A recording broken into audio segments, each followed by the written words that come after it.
All right, now we get to the Wallabies and the Joseph Suaalii era, although they better sort out how they're going to pronounce his name because they're not going with Suaalii, not to worry. The Wallabies win is quite amazing. At Twickenham, Max Jorgensen, the last try, just a beautiful moment as well, just fantastic. Do you want to run at me about Suaalii? I just will make a statement because it's been good argy-bargy, even it's made the Telegraph today, the whole lot of it. I just hope this doesn't disappoint any of you, but my opinion remains 100% unchanged. Whether Joseph dropped 5 balls, missed 5 tackles or scored 5 tries, my opinion is the national jersey of any sport has to be earned. And I will stand by the colourful language of the steak knives thrown in. Joseph Suaalii worked hard, got his contract, and we all said, fantastic. How could you knock that back? Like, it's Christmas Day times 10, the money he's getting. He had to go. And we wish him nothing but the best. And no one has said anything negative about Joseph personally or his ability on this program. We've questioned whether he was going to be a superstar in rugby league or not, but that's just open debate. But I stand by, and you can run at me and give it your best shot. The Australian jersey needs to be earned. If that is the business model, and that's a cliche, but if that's the business model Australian Rugby Union want to run off, that you just come in, we pay you a big money, and you go jettison straight into the starting side, good luck to you. But I will never subscribe to that, and that goes for rugby league, netball, basketball, whatever. So 488 at 6:02. I thought it was 5:58. It was 6:02. Dear Mr. Voss, apology accepted. Love, Joseph Suaalii. You're not apologising. You're not apologising, are you? Why would there be an apology? And you had a bit of banter with Angus Crichton over the weekend, with Angus didn't you? Crichton. Well, on social media. Yes, it did. Yeah, it did. And I couldn't help myself. I said, good luck this afternoon, Angus, playing for Australia. You've earned your spot. So I had to throw that in. But I still stand by the original point, earn the jersey. Now, if that's how they want to run, and Joseph, fine.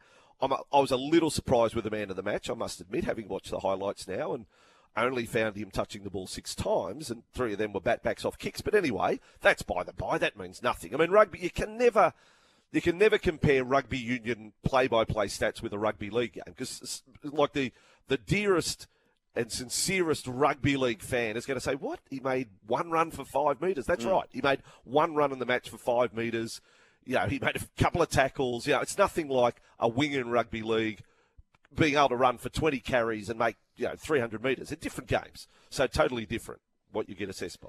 So I admire you for taking a stand and sticking with it, but I have a totally different opinion. It's horses for courses.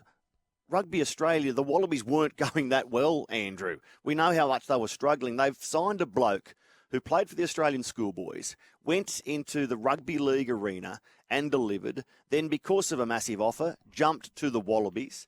So has he not earned that jersey by everything he's done as an athlete? And then when he arrived as a Wallaby, Joe Schmidt, who we'll hear from shortly, said that he didn't put a foot wrong. In fact, he amazed the Wallabies coach with his application, with his dedication.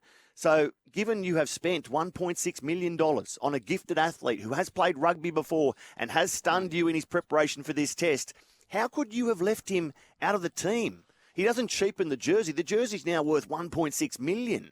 And there'll be a bloke who is signed, no doubt, down the track who doesn't have the pedigree or the background of Joseph Suaalii, and they say, no, mate, you've got to earn your stripes a bit more yet. Go and play a bit of Super Rugby. Go and battle it out in club rugby. Do something to show us that you are worthy of the green and gold of Australia. But right now, Joseph Suaalii, because of the situation, because of his background, he had to be brought straight in. If you buy a sports car, do you let it sit in the garage? Just get used to the garage. Just get used to it. I'm going to take the Camry out to Bathurst for a run this weekend. No, you drive the sports car straight away. You take it straight away. And he is a sports car. And they had to get him out of the garage. Couldn't disagree more.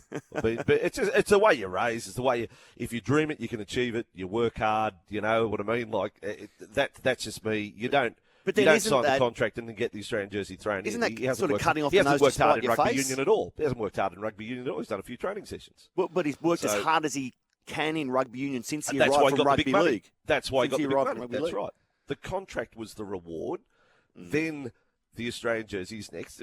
Matt Rogers, Wendell Saylor, Lottie Takiri, they all played Super Rugby before they got jettisoned into the Australian side, before they got picked. Is it not somewhat ridiculous, though, to say, okay, we think you are the best person for that position. We think you will help us more in that position more than anyone else we can think of right now. But because we have to be made to be seen to be making athletes earn their jersey, sit this one out. Isn't that slightly ridiculous? Yeah, I would have known. There's Australia A games over there. Anyway, the point I'll make in relation to the thing, happy for Wallabies. Bloody oath. Win at Twickenham. Haven't won there since, 2015. Record against England had been poor. To come out with a win, you fly in the face of poor old Wales. They've lost 10 straight tests. So fantastic. For Joseph himself, that he fitted in, fantastic. That's great. But I make the point again, whether today we're talking about him missing 5 tackles and dropping 5 balls, my point would be no different. I wouldn't be patting myself on the back or anything. I have an opinion on the national jersey. You have to earn it, and the performance has nothing to do with any impact on that statement. And I feel, given the amount of time we've dedicated to Suaalii, we need to congratulate Max Jorgensen for that winning try, the Ikatau flick, absolutely delightful. Rob Valentini, Jeremy Williams, Angus Bell, Tom Wright, all outstanding. It's on to Wales at Cardiff next weekend as the Grand Slam Tour continues, Andrew. Well, as I said, Wales have lost 10 straight, equal worst ever streak. They are begging for a beating. That is the Wallabies begging. I like that slogan, begging for a beating.